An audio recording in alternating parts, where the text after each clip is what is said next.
Hi friends, welcome to exam theory. तो SSC constable GD 2019 में आपके टोटल एग्जाम जो है 54 शिफ्टों में कराए गए थे। तो उसके सारे मैथ के सॉल्यूशन आपको इस चैनल पर देखने को मिलेंगे। आज हम लोग इस वीडियो में 11/2/2019 के शिफ्ट 3 के सारे मैथ के सॉल्यूशन देखने वाले हैं। तो वीडियो के अंत तक जरूर बने रहिएगा। तो अगर आप इस चैनल पर नए हैं तो हमारे चैनल को सब्सक्राइब जरूर कर ले। ये हमारा सोशल मीडिया प्लेटफॉर्म है, आप हमसे यहाँ भी जुड़ सकते हैं। इसके लिंक आपको इस वीडियो के डिस्क्रिप्शन बॉक्स में मिल जाएंगे। और इस वीडियो को अपने दोस्तों के साथ शेयर करना बिल्कुल भी नहीं भूलिएगा। ये जो है टोटल आपके जो है इतने शिफ्टों में जो आपके एसएससी कांस्टेबल जीडी के एग्जाम हुए थे और 11/2/2019 के शिफ्ट 1 और शिफ्ट 2 के जो है सॉल्यूशन मैथ के सारे करा दिए गए। तो आप हमारे चैनल के प्लेलिस्ट में जाकर उसके सॉल्यूशन के वीडियो देख सकते हैं। आज हम लोग 11/2/2019 के शिफ्ट 3 के जो है सारे मैथ के सॉल्यूशन देखने वाले। तो चलिए बढ़ते हैं प्रश्नों की ओर। तो देखेंगे क्वेश्चन नंबर 1। यहां पे बोला जा रहा है कि नीचे दिया गया रेखा चित्र जो है 5 लगातार वर्षों यानी कि y2, y3, y4, y5 के लिए जो है एक देश में जो है निर्यात की तुलना में आयात का जो है अनुपात दर्शाया गया। ये जो आपका आयात और निर्यात का अनुपात दर्शाया गया इस ग्राफ में। तो पूछा जा रहा है कि निम्नलिखित में से कौन सा जो है आपका कथन जो है सत्य है, आपका कौन सा ऑप्शन जो है सही है। तो आपका आयात जो है आपका क्या था, ऊपर वाला था, और नीचे वाला जो आपका क्या है, निर्यात है। यानी कि जो आपका कितना है 0.8 जो आपका क्या दिया गया, y1 का मान दिया गया। यानी कि 8/10 जो है आपका क्या है, आयात बटा निर्यात का दिया गया। यानी कि इसे अनुपात में चेंज करेंगे तो कितना हो जाएगा, 8:10 हो जाएगा। तो y2 का इसी तरीके से मान जो आपका कितना हो जाएगा, 9:10 होगा। y3 का जो है कितना मान हो जाएगा आपका, 11:10 हो जाएगा।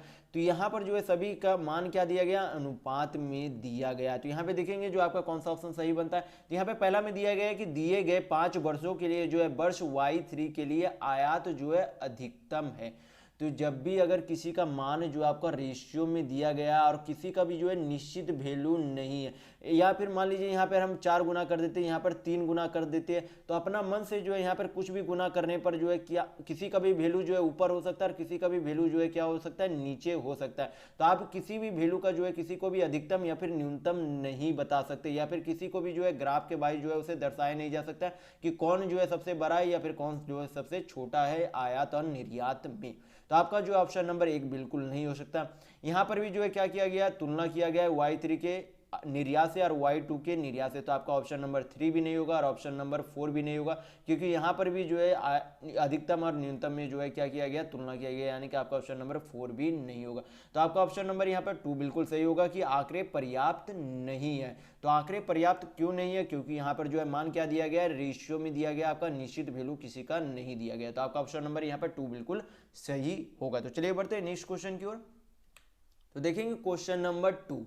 यहाँ पे बोला जा रहा है कि ए जो है बी से कितने 25% कम है, कितने 25% कम है। यानी बी का वैल्यू जो है 4 है, तो ए जो है कितना हो जाएगा, 3 हो जाएगा। आपका कितना हो जाएगा, 3 हो जाएगा, क्योंकि क्या है 25% कम है। कितना है, 25%। इसे अगर फ्रैक्शन में चेंज करेंगे तो आपका कितना आता है, 1/4 आता है। तो 1/4 में कितनी हो जाएगी, ये की कमी, यानी कि बी जो है कितना 4 है और ए जो है कितना है 3 है। तो आप क्या करेंगे, यहाँ पर जो है बी का वैल्यू यहाँ पे क्या बैठा देंगे, 4 बैठा देंगे, और ए का वैल्यू जो है क्या पुट कर देंगे, यहाँ पर 3 पुट कर देंगे। तो यहाँ पे जो है इसे हल करेंगे तो 4 दूनी 8 -3, बाई में ए है तो ए का मान कितना था, 3 था। तो 8 में से 3 चला गया तो आपका कितना हो जाएगा, 5। बाई में जो आपका कितना है 3, यानी कि 5/3 जो है आपका इस जो है आपका सिंप्लीफिकेशन का जो है यहाँ पे आंसर हो जाएगा। यानी कि आपका ऑप्शन नंबर 1 जो है बिल्कुल सही होगा। तो चलिए बढ़ते हैं नेक्स्ट क्वेश्चन की ओर। तो देखेंगे क्वेश्चन नंबर 3। यहाँ पे बोला जा रहा है कि यदि मनोज जो है 486 रुपये में कितने टॉफियां खरीदता है, 324 टॉफियां खरीदता है। तो बोला जा रहा है कि उसे जो है 50% लाभ कमाने के लिए 90 रुपये में उसे कितनी टॉफी बेचनी चाहिए। तो क्या करेंगे, सबसे पहले जो है एक टॉफी का वैल्यू निकाल लेंगे। तो एक टॉफी का वैल्यू निकालने के लिए क्या करेंगे, 486/324 कर देंगे, तो एक टॉफी का वैल्यू निकल जाएगा। एक टॉफी को यहाँ पर जो है कितने में लाभ में बेचने की बात की जा रही है, 50% लाभ पे। यानी कि 50% जब फ्रैक्शन में चेंज करेंगे तो 1/2 हो जाएगा। तो 2 का समान में जो एक की वृद्धि करने बोल रहा है, एक की वृद्धि करने के लिए बोला जा रहा है, तो कितना हो जाएगा आपका 3/2 हो जाएगा। उस समान को कितना 3/2 में बेचना पड़ेगा। तो यहाँ पर जो एक टॉफी का जो आपको क्या निकल जाएगा, यहाँ पे वैल्यू निकल जाएगा। तो यहाँ पे क्या करेंगे, सभी को जो हल करेंगे। तो यहाँ पे 3 से जो है कितना बार में चला जाएगा, 3 0 3 8 24। 2 से काटेंगे तो कितना बार में चला जाएगा, 24 2 3 6। यहाँ पे जो है 3 से काटेंगे तो 3 तिया 9, 3 छक 18, 3 अठी 24, 81, 9 चौक यहाँ पे कितना हो गया 9 चौक 36, 9 नमा 81। तो ऊपर जो आपको क्या दिया गया था, पैसा का वैल्यू दिया गया था, नीचे जो है क्या दिया गया था, टॉफी का वैल्यू था। यानी कि 9 रुपये में जो है कितना टॉफी आ सकता है, 4 टॉफी आ सकता है। तो हमें जो है खर्च कितना करना है, 90 रुपये। तो ऊपर क्या करेंगे 10 से गुना कर देंगे, यानी कि टोटल जो है ऊपर क्या हो गया 90 रुपया हो गया। तो नीचे भी क्या करेंगे, ऊपर अगर 10 से गुना किया गया है तो नीचे भी क्या करेंगे 10 से गुना कर देंगे, यानी कि 90 रुपये में टोटल जो है कितने टॉफी प्राप्त कर सकते हैं हम लोग जो है, मतलब कितने बेचा जा सकता है, 40 ट्रॉफी को जो है 90 रुपये में बेचा जा सकता है, जिससे कि हमें 50% का लाभ होगा। यानी कि आपका ऑप्शन नंबर 1 बिल्कुल सही होगा। तो चलिए बढ़ते हैं नेक्स्ट क्वेश्चन की ओर। तो देखेंगे क्वेश्चन नंबर 4। यहाँ पे बोला जा रहा है कि सुमित, रवि और पुनीत जो है कारोबार में जो है आपका जो है शामिल हुए हैं, और जो है तीनों जो है क्रमशः कितना 45,000, 81,000 और 90,000 का जो है क्या करता है, निवेश करते हैं। तो बोला जा रहा है कि वर्ष के अंत में जो है कुल लाभ जो है कितना होता है, 4800 रुपये का लाभ होता है। तो कुल लाभ का कितना 30% जो है चैरिटी देता है, और शेष लाभ को जो है उनके बीच क्या कर लेता है, आपस में बांट लेता है। तो यहाँ पे क्या करेंगे, सभी का अनुपात यहाँ पे निकालेंगे कि कितने अनुपात में जो है तीनों ने जो है राशि जो है क्या किए थे, एक कारोबार में लगाया था। तो ये क्या था, सुमित था, एक आपका रवि था, एक आपका क्या था, पुनीत था। तो एक जो है कितने था, 45,000 था, कितने था 45,000। रवि जो है आपका कितना था, 81,000 था, और यहाँ पर आपका पुनीत कितना था, तो 90,000 था। तो सभी को क्या करेंगे, रेशियो में चेंज करेंगे। तो रेशियो में चेंज करेंगे तो 3 शून्य जो आपका सभी से चला जाएगा। यहाँ पर फिर क्या करेंगे, 9 से यहाँ पे जो है काटेंगे तो 9 दहे 90, 9 9 में 81, 9 पचे 45, यानी कि तीनों का जो है रेशियो कितना हो गया, 5:9:10 हो गया। तो यहाँ पर देखेंगे 4800 रुपये का जो है टोटल लाभ हुआ, उसमें से कितने 30% को जो है चैरिटी में कर दिया गया। तो उसके पास जो है लाभ का जो है कितना मूल्य जो है अभी बचा हुआ है, जो कि तीनों के बीच जो है बांटा जाएगा। तो कितना बचा हुआ है, तो क्या करेंगे 4800 का जो है 30% माइनस करके, यानी कि 4800 का जो है कितना प्रतिशत निकाल लेंगे, 70% हम लोग निकाल लेंगे। कितना प्रतिशत निकाल लेंगे, 70% निकालेंगे, जो कि अब तीनों के बीच में बांटना है। 30% उसने क्या कर दिया, दान में कर दिया। तो बचा हुआ कितना है 70%, तो 70% यहाँ पे निकाल लेंगे। तो 4800 का 70% तो 0, 8 7 56, 5 7 चौक 28, 5 आपका कितना हो जाता है 33 हो जाता है। यानी कि तीनों के बीच में जो है कितना बचेगा, 3360 रुपया जो है बटेगा। तो 9 5 14 10 आपका कितना हो गया 24, 24 यूनिट बराबर जो है कितने रुपये दिया गया है, 3360 रुपये दिया गया है। यहाँ पे हल करेंगे तो 6 चौक 24, 6 पचे 30, 6 चक 36, यहाँ पे हो गया।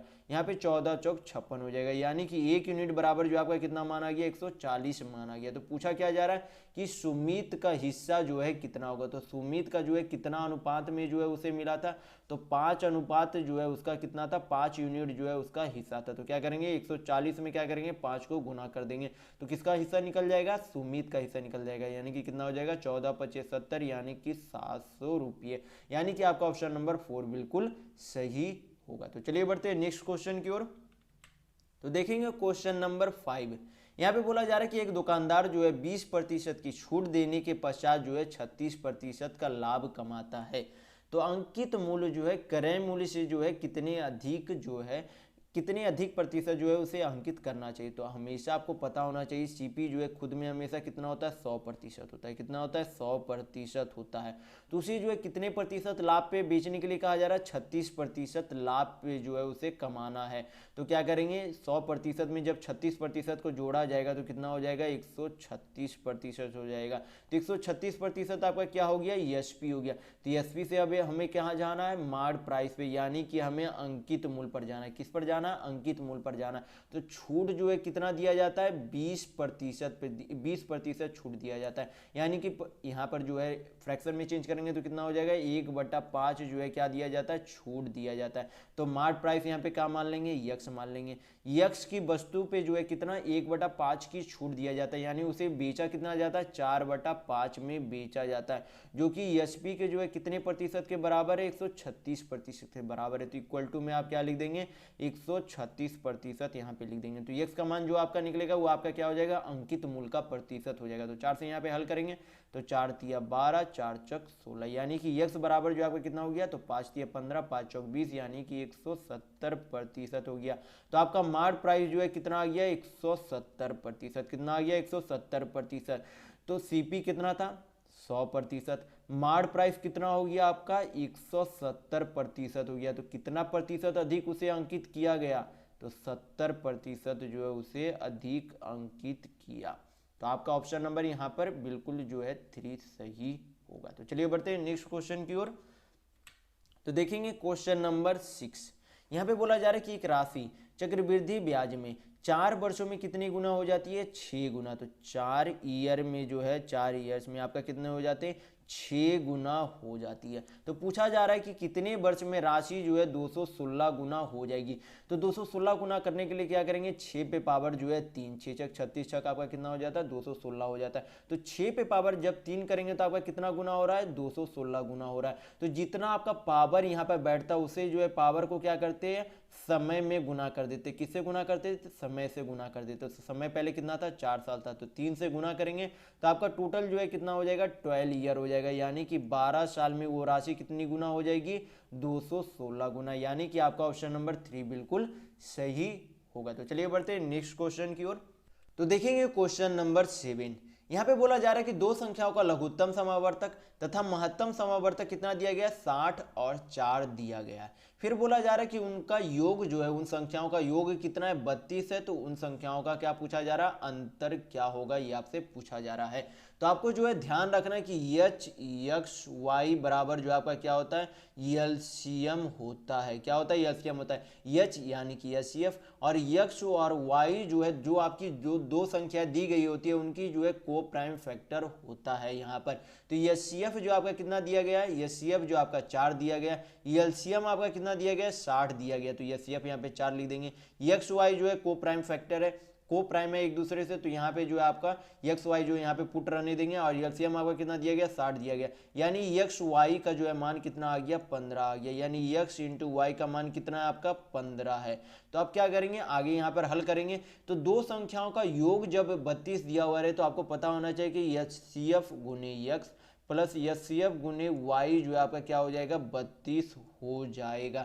एचसीएफ और उस संख्या का जो है क्या होता है, को प्राइम नंबर, और दूसरी संख्या का एचसीएफ और उसका जो है को प्राइम नंबर जो है क्या होता है, यहाँ पे जो है दोनों संख्याओं का योग इस तरीके से हो जाता है। तो दोनों में क्या करेंगे, एच यहाँ पे से कॉमन ले सकते हैं, एक्स प्लस आपका वाई है इक्वल टू जो आपका क्या दिया गया, 32 है। एचसीएफ का वैल्यू जो है क्या है, 4 है। 4 से यहाँ पर काटेंगे तो कितना हो जाएगा, 4 32। यानी कि x प्लस वाई का वैल्यू जो है कितना आ गया, 8 आ गया। x plus Y, X into Y जो आपका 15 है, x प्लस वाई जो है यहाँ पर 8 है। तो क्या आपको जो है नंबर पता चल रहा है कि x और y का जो है यहाँ पर वैल्यू क्या हो सकता है। तो आपका वैल्यू जो है यहाँ पर साफ पता चलना चाहिए कि 5 और 3 का जो है यहाँ पर सॉल्यूशन बन रहा है। यानी कि x का वैल्यू जो है 5 और y का वैल्यू जो है कितना है, 3 है। तो 5 और 3 8 जो है जोड़ने पर आ जाता है और 5 3 15 जो है गुना करने पर आ जाता है। यानी कि दो संख्याओं का जो है को प्राइम फैक्टर जो है, यानी कि को प्राइम नंबर जो है कितना आता है, 5 और 3 आता है। तो यहाँ पर जो है एचसीएफ क्या दिया गया था, एचसीएफ जो है दोनों में क्या कर सकते हैं, 4 से अगर गुना कर देंगे तो क्या आ जाएगा, आपका नंबर निकल जाएगा। तो 4 पचे 20 और 4 तिया 12 क्या होगी, एक संख्या 20 है और दूसरी संख्या कितनी है, 12 है। तो दोनों संख्याओं में अंतर पूछा जा रहा है। तो आपका कितना हो जाएगा, 20 माइनस 12, तो आपका कितना हो जाएगा, 8। यानी कि आपका 8 जो है, यानी कि आपका ऑप्शन नंबर 4 बिल्कुल सही होगा। तो चलिए बढ़ते हैं नेक्स्ट क्वेश्चन की ओर। तो देखेंगे क्वेश्चन नंबर 8। यहाँ पे बोला जा रहा है कि रवि, मनीष तथा नवीन अकेले जो है एक कार्य को कितने दिनों में, 30 दिन, 15 दिन और 10 दिन में जो है पूरा कर सकते हैं। फिर आगे बोला जा रहा है कि वे मिलकर जो है कार्य आरंभ करते हैं, परंतु रवि जो है कार्य शुरू होने के 2 दिन पश्चात जो है क्या कर देता है, कार्य को छोड़ देता है। फिर आगे जो है मनीष 3 और दिन जो है 3 दिन के और जो है 3 दिन और काम करता है और उसके बाद मनीष भी छोड़ देता है। तो बचा हुआ काम जो है नवीन द्वारा जो है किया जाता है। तो पूछा जा रहा है कि नवीन शेष कार्य को जो है कितने दिनों में, यानी कि कितने समय में जो है करेगा। तो आपको पता होना चाहिए एक फॉर्मूला की time total work equal to जो आपका क्या होता है, एफिशिएंसी इनटू टाइम होता है। यानी कि टोटल वर्क कुल कार्य, एफिशिएंसी यानी कि कार्य क्षमता, टाइम यानी कि समय आपका होता है। तो सभी का क्या करेंगे, पहले कार्य क्षमता निकाल लेंगे। तो रवि जो है कितने दिनों में करता है, तो 30 दिनों में करता है। मनीष जो है उसी कार्य को जो है कितने दिनों में करता है, तो 15 दिनों में करता है। और नवीन जो है उसी कार्य को कितने दिनों में करता है, 10 दिनों में करता है। तो तीनों का एलसीएम आपका कितना आ जाएगा, तो 30 आ जाएगा। तीनों का एलसीएम आपका कितना आ जाएगा, 30। तो जब 30 को जो है 30 से भाग देंगे तो आपका इफिशियंसी कितना आ जाएगा, 1 आ जाएगा। तो एक किसका इफिशियंसी आया, तो रवि का इफिशियंसी कितना आया, तो 1 आया। 30 को जब 15 से भाग देंगे तो मनीष का इफिशियंसी आ जाएगा, यानी कि मनीष का इफिशियंसी 2 है। 30 को जब 10 से भाग देंगे तो नवीन का इफिशियंसी आ जाएगा, तो कितना है, तो 3 है। तो तीनों का जो आपका अलग अलग इफिशियंसी आ गया। तो सबसे पहले जो यहाँ पे क्या बोला गया, तीनों द्वारा जो है 2 दिन तक काम किया गया। तो तीनों मिलकर जब 2 दिन तक काम करेंगे तो कितना काम कर देंगे, 3 2 5 1 6। एक दिन में 6 काम किया जाता है, यानी दोनों मिलकर जो है कितना काम कर देंगे, 6 दूनी 12 काम कर देंगे। फिर आगे जो है सिर्फ जो है अब क्या हो गया, रवि जो है काम छोड़कर चला गया, यानी कि रवि अब काम नहीं करेगा। अब करेगा कौन, मनीष और नवीन करेगा। तो यहाँ पे जो है मनीष और नवीन जो है कितने दिनों तक और काम करते हैं, 3 दिनों तक जो है मिलकर और काम करते हैं। तो 3 2 5 के हिसाब से जो है दोनों मिलकर काम करेंगे। कितने दिनों तक काम किए, 5 या 15 दिनों, 15 काम किए। टोटल काम जो है कितने जो है कर दिया गया, तो 27 काम जो है अभी तक टोटल कर दिया गया। टोटल काम करना कितना है, 30 काम करना है। किया गया कितना, 27 काम किया गया। तो बचा हुआ काम कितना है, तो 3 काम बचा हुआ है। अब जो है मनीष भी कार्य छोड़कर चला गया, तो करेगा कौन, तो करेगा अब कौन करेगा, नवीन करेगा। तो कितने के हिसाब से करेगा, 3 के हिसाब से करेगा। करना कितना काम है, 3 काम करना है। तो आपका क्या निकल जाएगा, समय निकल जाएगा। 3/3 करेंगे तो 3 से 3 चला गया, यानी कि एक दिन में जो है बचा हुआ कार्य को जो है नवीन द्वारा करने में लगेगा। यानी कि आपका ऑप्शन नंबर 1 दो जो है, आपका ऑप्शन नंबर 2 जो है बिल्कुल सही होगा। तो चलिए बढ़ते हैं नेक्स्ट क्वेश्चन की ओर। तो देखेंगे क्वेश्चन नंबर 9। ये जो आपका सिंप्लीफिकेशन का क्वेश्चन है, बॉडमास थ्योरम आपको पता होना चाहिए। तो यहाँ पे देखेंगे इसे जो हल करेंगे, तो हल करने के लिए जो है सबसे पहले क्या करेंगे, ब्रैकेट का जो हल कर लेंगे। तो ब्रैकेट का हल करेंगे, 5 या 15, 15 में से जो है 1 चला जाएगा तो कितना हो जाएगा, 14/3 हो जाएगा। इसे जो है बाकी हल करेंगे तो 6 दूनी 12, 13/2 जो है नीचे लिखा जाएगा, तो 13/2 आपका हो गया। प्लस 40 को जो है 80 को 40 से भाग देंगे तो कितना बचेगा, 2 बचेगा। माइनस 30/7 है। ऑफ को जो है इंटू में चेंज कर देंगे तो इंटू हो गया। अंदर का ब्रैकेट का वैल्यू आपका कितना आ गया था, 14/3 आ गया। तो 14/3 यहाँ पे लिख देंगे, हल करेंगे तो 7 दूनी 14, 3 दही 30 आपका यहाँ पर हो गया। यानी कि 13/2 प्लस 2 माइनस आपका कितना हो जाता है, 20 हो जाता है। इसे जो है हल करेंगे तो 2 आपका कितना हो जाएगा, यहाँ पर 13 यहाँ पे लिखा जाएगा। और इतना जो है हल करने पर कितना आता है, -18 आता है। यानी कि 18 दूनी 36 यहाँ पे आपका हो जाएगा। तो 13 में से -36 जो है माइनस करेंगे तो कितना आ जाएगा, -23 आ जाएगा। बटा में जो आपका कितना है, 2 है। यानी कि सिंप्लीफिकेशन का आंसर कितना आता है, -23/2। यानी कि आपका ऑप्शन नंबर 4 बिल्कुल सही होगा। तो चलिए बढ़ते हैं नेक्स्ट क्वेश्चन की ओर। देखेंगे क्वेश्चन नंबर 10। यहाँ पे x और y का अनुपात कितना दिया गया, 6:5 दिया गया। और z और y का अनुपात कितना दिया गया, 9:25 दिया गया। आपसे पूछा जा रहा है कि x और z का अनुपात क्या होगा। तो x और y का अनुपात कितना दिया गया, 6:5 दिया गया। और z और y का अनुपात दिया गया, तो इसे क्या करेंगे, उलट कर यहाँ पर लिख देंगे। तो y और z का अनुपात आपका कितना हो जाएगा, 25:9 हो जाएगा। तो y यहाँ पर क्या करेंगे, बराबर करेंगे। तो बराबर करने के लिए यहाँ पे क्या करेंगे, 5 से गुना करेंगे तो 6×5 = 30 और 5×5 = 25 आपका क्या हो जाएगा, x, ये आपका y हो गया। और z का अनुपात जो आपका कितना ही रहेगा, यहाँ पर 9 ही रहेगा। यानी कि x और z का जो आपका अनुपात कितना हो जाएगा, 30:9 हो जाएगा। आपका कितना हो जाएगा, 30:9। यानी कि इसे जो है काटेंगे 3 से तो 3 दही 10, 3 तिया 9 यहाँ पे चला जाएगा। यानी कि 10:3 जो है इसका सही आंसर होगा। यानी कि आपका ऑप्शन नंबर जो है यहाँ पर 1 बिल्कुल सही होगा। यहाँ पे 2 जो है यहाँ पर बिल्कुल गलत है। यहाँ पे आपका ऑप्शन नंबर 1 बिल्कुल सही होगा। तो चलिए बढ़ते हैं नेक्स्ट क्वेश्चन की ओर। तो देखेंगे क्वेश्चन नंबर 11। यहाँ पे बोला जा रहा है कि यदि वर्ष Y5 के लिए आयात जो है आपका कितना है, 76,000 करोड़ है, तो Y5 का जो है निर्यात क्या होगा। तो Y5 का जो है यहाँ पर कितना अनुपात दिया गया है, 0.95 दिया गया। यानी कि Y5 का ऊपर का जो आपका क्या है, 95 जो है आपका क्या है, आयात। और नीचे वाला जो आपका पॉइंट हटाने पर आएगा वो आपका क्या है, निर्यात है। क्या है, निर्यात है। तो आपका जो है आयात दिया गया, यानी कि 95 बराबर दिया गया है कितना, 76,000 दिया गया। यानी कि 95 95 बराबर आपका कितना दिया गया, 76,000 करोड़ दिया गया। तो यहाँ पे पहले हल कर लेंगे कि 1 यूनिट बराबर जो आपका कितना आता है, तो 19 पचे 95, 19 चौक आपका कितना हो जाता है, 76 हो जाता है। तो यहाँ पे 5 से फिर काटेंगे तो 25 8 40, यानी कि 1 यूनिट बराबर जो आपका कितना हो जाता है, 800। तो हमें निकालना क्या है, निर्यात निकालना है। तो निर्यात जो है कितने यूनिट है, तो 100 यूनिट है। तो 100 से क्या कर देंगे, गुना कर देंगे 100 यूनिट का मान निकालने के लिए, यानी कि 100 यूनिट का मान कितना हो जाएगा, तो 80,000 हो जाएगा। कितना हो जाएगा, 80,000 हो जाएगा, यानी कि आपका ऑप्शन नंबर 4 बिल्कुल सही होगा। तो चलिए बढ़ते हैं नेक्स्ट क्वेश्चन की ओर। देखेंगे क्वेश्चन नंबर 12। यहाँ पे बोला जा रहा है कि मिठाई S3 का कुल वजन जो है कितना है, 450 ग्राम है। तो बोला जा रहा है कि मिठाई S3 में जो है प्रयुक्त चीनी की मात्रा कितनी होती है। S3 का जो है यहाँ पे प्रयुक्त चीनी की मात्रा जो है कितने प्रतिशत है, तो 16% है। टोटल वजन कितना दिया गया है, 450 kg दिया गया है। तो 450 में क्या करेंगे, 16% निकाल लेंगे, उसमें उतना क्या होगा, आपका चीनी की मात्रा होगी।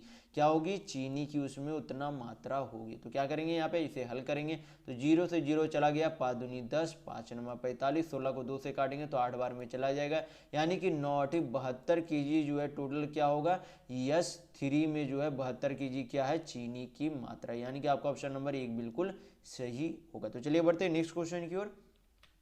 तो देखेंगे क्वेश्चन नंबर 13।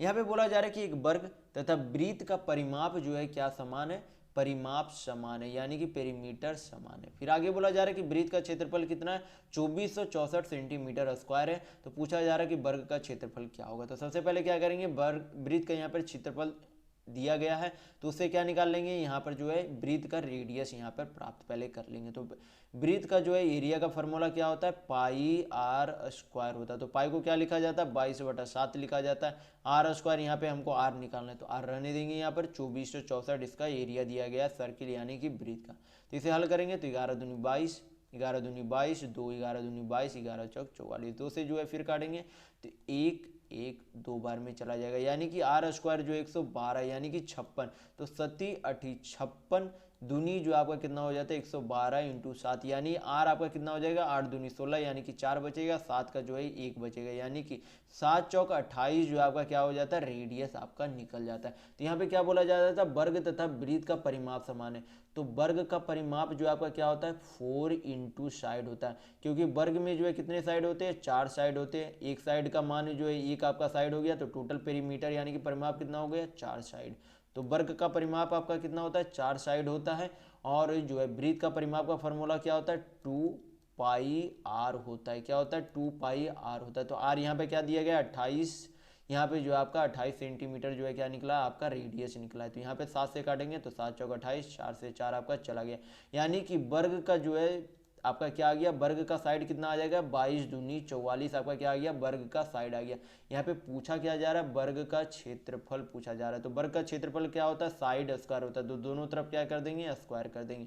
साइड स्क्वायर बराबर जो है आपका क्या होता है, वर्ग का क्षेत्रफल। तो 44 का स्क्वायर करेंगे तो आपका कितना आ जाएगा, 1936। 44 का स्क्वायर आपका कितना होता है, तो 1936 सेंटीमीटर स्क्वायर क्या हो जाएगा, आपके वर्ग यानी कि स्क्वायर का क्षेत्रफल हो जाएगा, यानी कि आपका ऑप्शन नंबर 2 बिल्कुल सही होगा। तो चलिए बढ़ते हैं नेक्स्ट क्वेश्चन की ओर। तो देखेंगे क्वेश्चन नंबर 14। यहाँ पे बोला जा रहा है कि 35 39 41 46 27 तथा यक्स का औसत जो है कितना दिया गया, 38 जो है इसका औसत दिया गया, यक्स का आपस में मान पूछा गया। तो टोटल नंबर यहाँ पर कितना है, 6 है। टोटल नंबर आपका कितना है, यहाँ पर 6 है। यक्स को यहाँ पर जोड़ना है, क्योंकि यक्स भी आपका क्या है, एक नंबर है। तो टोटल नंबर कितना है, 6 है। औसत कितना दिया गया, 38। तो टोटल योग जो आप निकाल लेंगे, जब औसत में से 6 गुना करेंगे तो योग जो है आपको टोटल यहाँ पर निकाल लेना है। तो 8 छक 48, हाथ में बचा 4, 6 18 4 22, यानी कि 228 जो है पूरी 6 संख्याओं का योग है। बाकी जो है 5 संख्याओं का नंबर दिया गया, उसका क्या करेंगे, योग निकालेंगे और इसमें से माइनस कर देंगे। तो यहाँ पर योग निकालने के लिए क्या करेंगे, यहाँ पे सभी को जोड़ेंगे। तो 9 5 14, 14 1 15, 15 6 21, 7 आपका कितना हो जाता है, 28, 2 बचा आपका हाथ में, 3 3 6, 4 10, 4 14, 2 16, 2 18, यानी कि 128 जो है आपकी 5 संख्याओं का योग यहाँ पर निकलता है। तो 188 क्या करेंगे, 228 में से क्या कर देंगे, माइनस यहाँ पर कर देंगे। तो 228 में से 188 माइनस करेंगे तो आपका कितना आ जाएगा, 40 आपका आ जाएगा, जो कि आपका क्या रहेगा, यक्स का मान आपका रहेगा। तो आपका ऑप्शन नंबर यहाँ पर 1 बिल्कुल सही होता है। तो चलिए बढ़ते हैं नेक्स्ट क्वेश्चन की ओर। तो देखेंगे क्वेश्चन नंबर 15। यहाँ पे बोला जा रहा है कि ए और बी क्रमशः जो है कितने 28,000 रुपये और 42,000 रुपये का जो है निवेश करते हैं किसी कारोबार में, और ए जो है 8 महीने के लिए निवेश करता है और बी जो है 1 वर्ष के लिए निवेश करता है। तो वर्ष के अंत में जो है कुल लाभ कितना होता है 21,125 रुपये का जो है क्या होता है वर्ष के अंत में जो है कुल लाभ होता है। तो पूछा जा रहा है कि बी का हिस्सा क्या होगा। तो सबसे पहले जो है क्या करेंगे ए और बी के जो है हिस्से का अनुपात निकाल लेंगे। ए और बी का जो है क्या करेंगे जितना पैसा उसने लगाया तो उसका क्या निकाल लेंगे अनुपात निकाल लेंगे कि किस अनुपात में दोनों ने जो है पैसे लगाए थे एक कारोबार में। तो दोनों को क्या करेंगे अनुपात में चेंज करेंगे। तो 3 शून्य 3 शून्य चला गया, 14 से काटेंगे तो 14 दूनी 28, 14 तिया 42 चला जाए। यानी कि ए जो है और बी जो है 2:3 में जो है किसी कारोबार में अपना पैसा लगाया था। तो ए जो है कितने महीने के लिए लगाया था 8 महीने के लिए, और बी जो है पूरे 1 वर्ष के लिए लगाया था। यानी कितने महीने के लिए तो 12 महीने के लिए लगाया था। तो इसे जो है ब्याज जो है जितने महीने के लिए और जितना जो है लगाया था पैसा उस हिसाब से ही उसे क्या मिलेगा लाभ को उसी हिसाब में जो आपको लाभ को बांटा जाएगा। तो यहाँ पे जो है कितना हो जाएगा 8 दूनी 16 अनुपात जो आपका कितना हो जाएगा 12 तिया 36 हो जाएगा। तो यहाँ पर इसे हल करेंगे तो 4 चक 16 4 9 36, यानी कि दोनों का लाभ जो है किस अनुपात में बांटा जाएगा 4:9 में बांटा जाएगा। तो दोनों का योग जो है कितना दिया गया यानी कि 9 4 13 यूनिट बराबर जो है दोनों का लाभ का योग कितना दिया गया 21,125, यानी कि 21,125 जो है टोटल लाभ होता है। तो 13 से यहाँ पे हल करेंगे तो 13 1 7 1 8 13 25 65 13 78 आपका 3 बचा, 13 दूनी 26 6 13 25 65, यानी कि 1 यूनिट बराबर जो है कितना आ गया 1,625 रुपया आ गया। तो बी का हिस्सा पूछा जा रहा है। तो बी का जो है कितना यूनिट है हिस्सा में तो 9 यूनिट है। तो क्या करेंगे 1625 को जो है 9 से गुना करेंगे तो आपका कितना आ जाएगा 9 5 45 4 9 दूनी 18 4 22 2 16 9 144 और 2 कितना हो जाता है 146, यानी कि बी का जो है लाभ का हिस्सा कितना होगा 14,625 रुपया होगा। यानी कि आपका ऑप्शन नंबर 1 बिल्कुल सही होगा। तो चलिए बढ़ते हैं नेक्स्ट क्वेश्चन की ओर। तो देखेंगे क्वेश्चन नंबर 16। यहाँ पे बोला जा रहा है कि लंब वृत्तीय बेलन की ऊंचाई जो है कितनी है 16 सेंटीमीटर है। यदि आधार का व्यास यानी कि कितना दिया गया व्यास यहाँ पे दिया गया 3.5 सेंटीमीटर दिया गया, तो पूछा जा रहा है कि बेलन का आयतन क्या होगा। तो जब भी जो है बेलन का आयतन का जो है आपका फॉर्मूला क्या होता है यानी कि वॉल्यूम का जो है फॉर्मूला क्या होता है पाई आर स्क्वायर एच होता है। किसका वॉल्यूम होता है सिलेंडर का वॉल्यूम यानी कि आयतन क्या होता है पाई आर स्क्वायर एच होता है। तो पाई का इसे जो है क्या लिख सकते हैं 22/7 लिख सकते हैं। यहाँ पर क्या दिया गया व्यास दिया गया, तो व्यास को क्या करेंगे पहले यहाँ पर जो है व्यास को जो अभी इसे क्या करेंगे रेडियस में चेंज करने के लिए क्या करते हैं 2 से डिवाइड करते हैं, और यहाँ पे पॉइंट है तो पॉइंट हटाएंगे तो नीचे क्या चला जाएगा एक 0 चला जाएगा, यानी कि 35/20 और 35/20 आपका क्या है रेडियस, और एच आपका कितना दिया गया 16 सेंटीमीटर दिया गया। इसे बाकी हल करेंगे तो आपका क्या निकल जाएगा आयतन निकल जाएगा। तो इसे हल करेंगे तो 7 5 35 5 चौक यहाँ पर आपका हो गया 20, यहाँ पर भी 5 7 35 5 चौक 20 4 चौक 16 जो है यहाँ पे आपका क्या हो जाएगा कट जाएगा। 22 से जो है 7 में गुना करेंगे तो आपका कितना आ जाएगा 154। तो 154 सेंटीमीटर क्यूब जो है क्या हो गया सिलेंडर, यानी कि आपका जो है बेलन का आपका क्या हो गया आयतन हो गया। तो आपका ऑप्शन नंबर 4 बिल्कुल सही होगा। तो चलिए बढ़ते हैं नेक्स्ट क्वेश्चन की ओर। तो देखेंगे क्वेश्चन नंबर 17। यहाँ पे बोला जा रहा है कि पीयूष जो है 8 किलोमीटर प्रति घंटा की गति से दौड़ रहा है और प्रत्येक तीसरे किलोमीटर के अंत में जो है क्या करता है आराम करता है, और कितने मिनट के लिए आराम करता है 5 मिनट जो है आराम करता है यानी कि रुकता है। फिर बोला जा रहा है कि 56 किलोमीटर जो है 56 किलोमीटर की दूरी जो है तय करने में पीयूष को जो है कितना समय लगेगा। तो सबसे पहले देख लेंगे 8 किलोमीटर के हिसाब से जो है 56 किलोमीटर को जो है तय करने में कितना समय लगेगा। तो आपको पता होना चाहिए फार्मूला की समय निकालने के लिए क्या करते हैं समय बराबर आपका होता है दूरी बटा चाल होता है। क्या होता है आपका दूरी बटा चाल होता है। तो समय बराबर आपको ध्यान में रखना है कि दूरी बटा चाल होता है। तो आपको निकालना क्या है समय निकालना है कि 56 किलोमीटर वास्तव में उसने जो है बिना रुके अगर तय करना हो तो उसे जो है 56 किलोमीटर कितने समय में तय कर लेगा। तो दूरी कितनी है 56 किलोमीटर, समय चाल आपका कितना दिया गया है 8 किलोमीटर प्रति घंटा। 56 को 8 से भाग देंगे तो कितना हो जाएगा 7 घंटा, यानी कि 7 घंटा अगर वो बिना रुके चलता है तो 7 घंटा में पहुंच जाएगा। तो अब हमें देखना है कि वो जो है कितने बार 56 किलोमीटर चलने के समय जो है कितने बार वो रुका था। तो हर एक यहाँ पर बोला जा रहा है कि तीसरे किलोमीटर पे रुकता है। तो क्या करेंगे 56 को जो है भाग देंगे किसमें 3 से भाग देंगे। क्या करेंगे? 3 से भाग देंगे तो हमें पता चल जाएगा कि वो बीच में जो है कितने बार रुकता है। तो 56 को जब हम 3 से भाग देंगे तो आपका कितना हो जाता है? 15, 16, 17, 17, 18 बार जो है वो आपको रुकता है, यानी कि 19वां बार में वो क्या हो जाता है? पहुंच जाता है। तो 18 तिया 54 बार, यानी कि 18 बार जो है वो क्या करता है? बस जो है हर एक 3 किलोमीटर पर रुकता है। 18 बार रुका, एक बार रुकने पर कितना समय लेता है? 5 मिनट के लिए रुकता है। तो 18 मिनट जब रुका होगा तो कितने मिनट के लिए रुका होगा? 18 पचे 90 मिनट के लिए जो है टोटल रुका होगा। इसे जब घंटा में चेंज करेंगे तो कितना हो जाएगा? 1 घंटा और आधा, यानी कि 1.5 घंटा जो है आपका क्या हो जाएगा? 1.5 घंटा के लिए उसने रुका था और 7 घंटा में उसने जो है उससे दूरी को जो है तय की है। तो 7 घंटा और 1.5 घंटा यानी कि 8.5 घंटा में जो है क्या करती है? उस दूरी को, यानी कि 56 किलोमीटर की दूरी को जो है वो तय करता है। यानी कि आपका ऑप्शन नंबर 2 बिल्कुल सही होगा। तो चलिए बढ़ते हैं नेक्स्ट क्वेश्चन की ओर। तो देखेंगे क्वेश्चन नंबर 18। यहाँ पे बोला जा रहा है कि 6 संख्याओं n2, n3, n4, n6 इस तरीके से जो है औसत क्या दिया गया है? a दिया गया है। यदि बोला जा रहा है कि प्रत्येक संख्या में 5 घटाया जाता है तो नया औसत क्या होगा? तो औसत आपका क्या हो जाएगा? औसत में भी आपका कितना घट जाएगा? 5 घट जाएगा, क्योंकि सभी संख्याओं में क्या कर दी जा रही है? 5 घटा दी जा रही है। क्या कर दी जा रही है? 5 घटा दी जा रही है। तो 5 अगर सभी संख्याओं में घटाई जाएगी तो औसत भी आपका जितना होगा उसमें क्या हो जाएगा? 5 घट जाएगा। यानी कि आपका ऑप्शन नंबर यहाँ पर 4 बिल्कुल सही होगा। तो चलिए बढ़ते हैं नेक्स्ट क्वेश्चन की ओर। तो देखेंगे क्वेश्चन नंबर 19।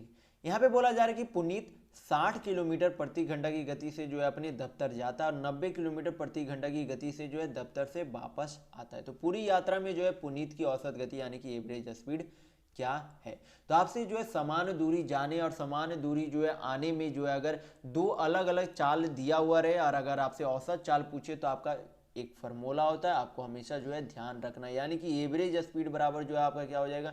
2 गुने V1 into V2 by V1 plus V2। V1 जो आपका क्या हो जाएगा? पहले वाली स्पीड जो कि यहाँ पर 60 किलोमीटर प्रति घंटा दिया गया है, और दूसरे वाले जो है दूसरे V2 आपका हो जाएगा दूसरा वाला स्पीड जो कि आपका क्या दिया गया? 90 किलोमीटर प्रति घंटा दिया गया है। तो यहाँ पर क्या करेंगे? हल करेंगे तो 2 इंटू 60 इंटू 90 बटा में आपका कितना हो जाएगा? 90 प्लस 60 हो जाएगा।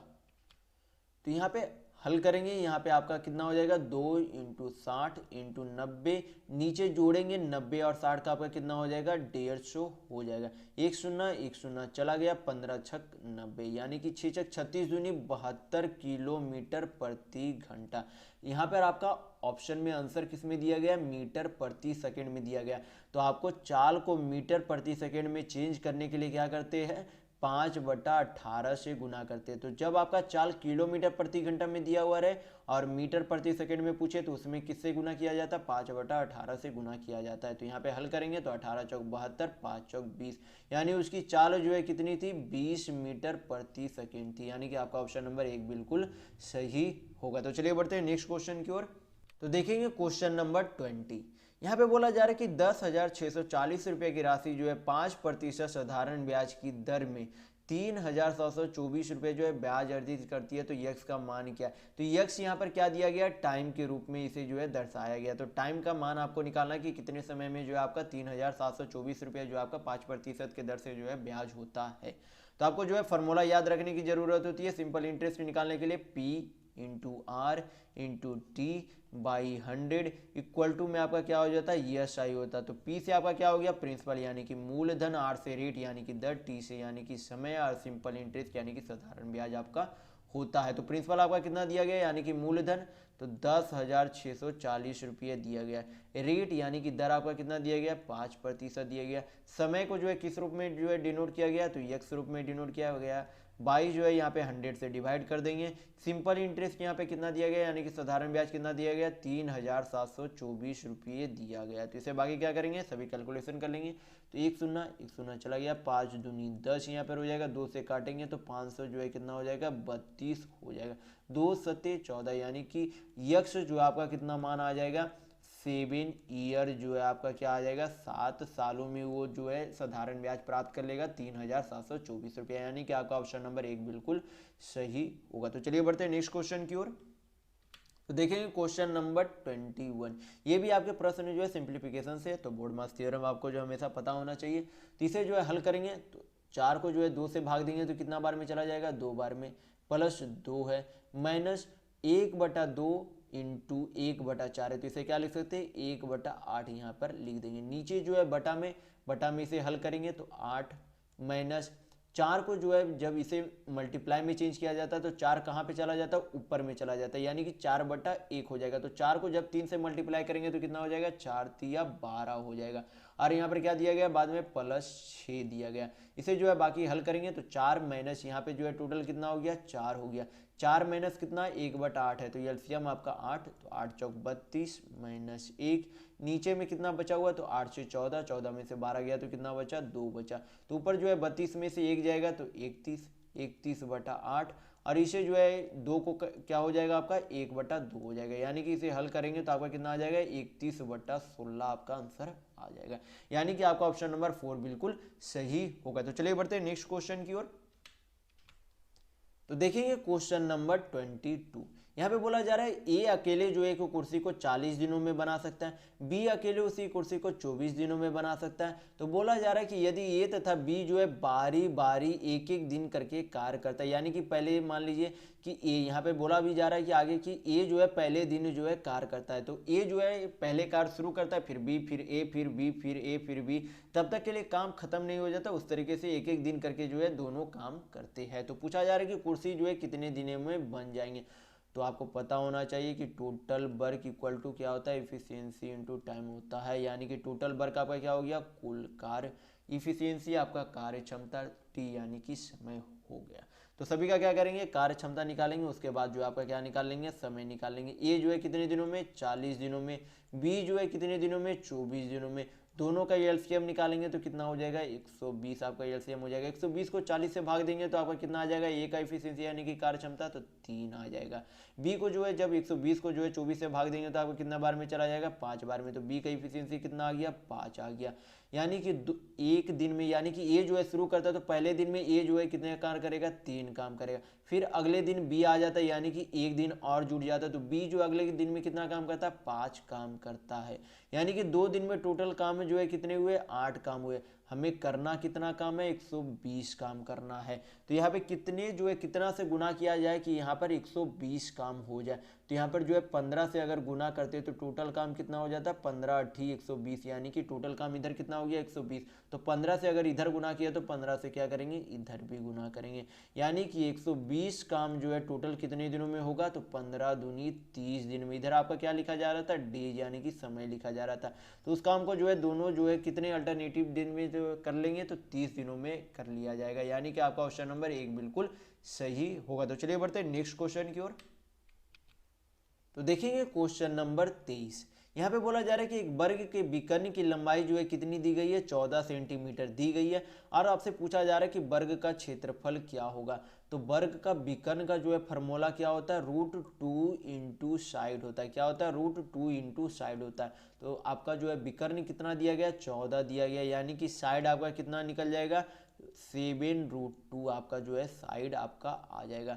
वर्ग का जो है क्षेत्रफल निकालने के लिए क्या करते हैं, साइड स्क्वायर करते हैं, यानी कि दोनों तरफ क्या कर देंगे, स्क्वायर कर देंगे, तो आपका क्या निकल जाएगा, वर्ग का एरिया निकल जाएगा। यानी कि 7√2 का स्क्वायर करेंगे तो 7 7 49 दूनी 98 सेंटीमीटर स्क्वायर जो है क्या आ जाएगा, वर्ग का क्षेत्रफल आ जाएगा। यानी कि आपका ऑप्शन नंबर 2 बिल्कुल सही होगा। तो चलिए बढ़ते हैं नेक्स्ट क्वेश्चन की ओर।